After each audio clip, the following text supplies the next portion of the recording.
historia directamente después de la discusión que Jesús tenía con los discípulos de Juan el Bautista referente al ayuno, dice: mientras él les decía estas cosas, vino un hombre principal y se postró ante él. Por los relatos de Marcos y Lucas sabemos que su nombre era Jairo. Aparte de esto, también sabemos que era uno de los principales de la sinagoga. Los judíos acostumbraban tener principales de la sinagoga, los cuales eran los responsables de organizar todo lo referente al servicio religioso que allí se prestaba.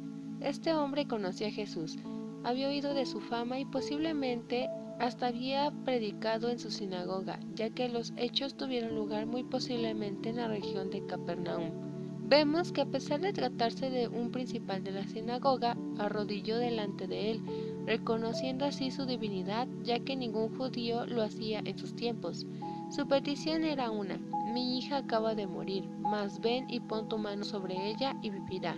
El Evangelio según Marcos nos enseña que su petición era por su hija, que estaba agonizando y no había muerto todavía, y Lucas nos dice que ésta era de 12 años de edad. Podemos ver en Mateo y Marcos su gran fe al decirle a Jesús: ven y pon tu mano sobre ella y vivirá. Como un principal entre los judíos, Jairo era un hombre que no solo gozaba de un buen nombre entre su pueblo, sino que también gozaba de un buen bienestar económico, lo cual no le hacía difícil auxiliarse de buenos médicos para tratar la enfermedad de su hija. No obstante, la condición de su hija de 12 años era tan crítica que ningún médico ni todo el dinero y prestigio de su posición eran capaces de sanarla de su condición. Cuando Jairo se presentó delante de Jesús para rogarle por su hija, éste no lo rechazó, a pesar de que pertenecía al grupo que lo odiaba y constantemente se oponía a su ministerio. Después tenemos la mujer de flujo de sangre. Por un momento, esta historia parece tener un paréntesis donde nos muestra a otra persona que tenía otra causa perdida y vio la oportunidad de acudir a Jesús por su respuesta. Se trata de una mujer que tenía 12 años de estar enferma de flujo de sangre. El Evangelio según Marcos nos dice que esta pobre mujer había acudido a muchos médicos y había gastado todo lo que tenía, pero no había podido ser sanada de su terrible enfermedad. Por un lado, el flujo de sangre que tenía debió de haber debilitado grandemente su cuerpo, además que la convertía en una persona inmunda según la ley de Moisés, lo cual debió haberle excluido de la sociedad de su tiempo.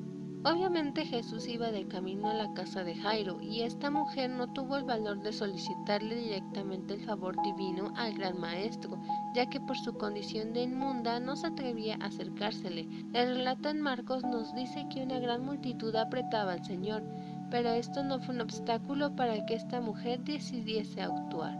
Una vez más, Marcos relata con más detalle la manera de pensar de esta angustiada mujer, porque decía: si tocare tan solamente su manto, seré salva. Sin embargo, Jesús, conociendo todo lo que había acontecido, no quiso que esto quedara en el anonimato, y pregunta quién había tocado sus ropas, pero irónicamente Pedro le replica que es toda la multitud quien lo apretaba. Existen tres razones por las cuales Jesús quiso dar a conocer este milagro al público: primeramente para probar su fe, después para suscitar en el jefe de la sinagoga la confianza con la cual curaría a su hija, y por último para disipar el temor de la mujer que temía porque había robado la salud. Ante la confesión de esta mujer, Jesús declaró: ten ánimo, hija, tu fe te ha salvado. La palabra que se traduce como salvado en el texto griego original es sozo, cuya raíz primaria se aplica a alguien que ha recibido una salvación completa de sus problemas, enfermedades, temores, enemigos y de la paga de sus pecados.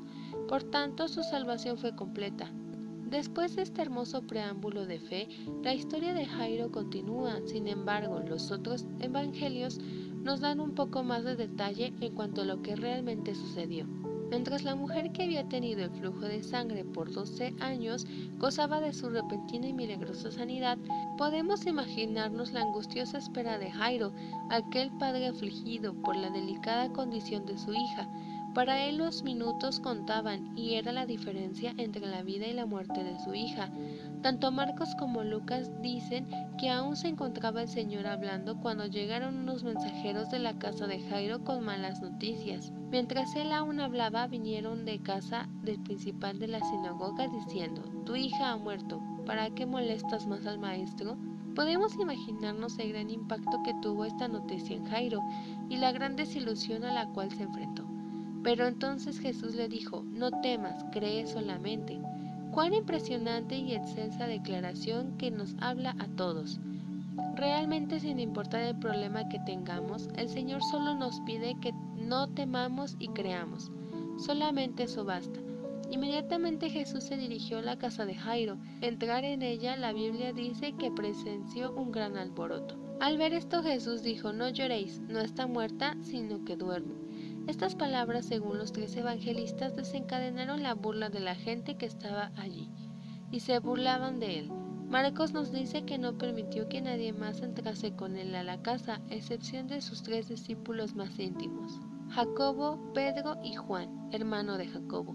Y entrando donde la niña estaba, le dijo en arameo: «Talita cumi», que el mismo versículo traduce como: «Niña, a ti te digo, levántate».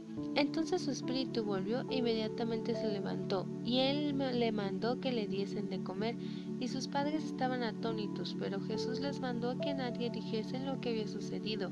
No cabe duda que este nuevo milagro de resurrección mostraba la autoridad de Jesús sobre la misma muerte, y aunque Jesús les prohibió contar lo que había ocurrido, esto una vez más resultó imposible, a tal punto que su fama se difundió por todas partes una vez más. Estos 2 milagros nos muestran que, aunque se traten de causas que para el hombre son perdidas, Jesús tiene la autoridad y el poder para obrar a favor de nuestras vidas. Solamente se nos pide tener fe.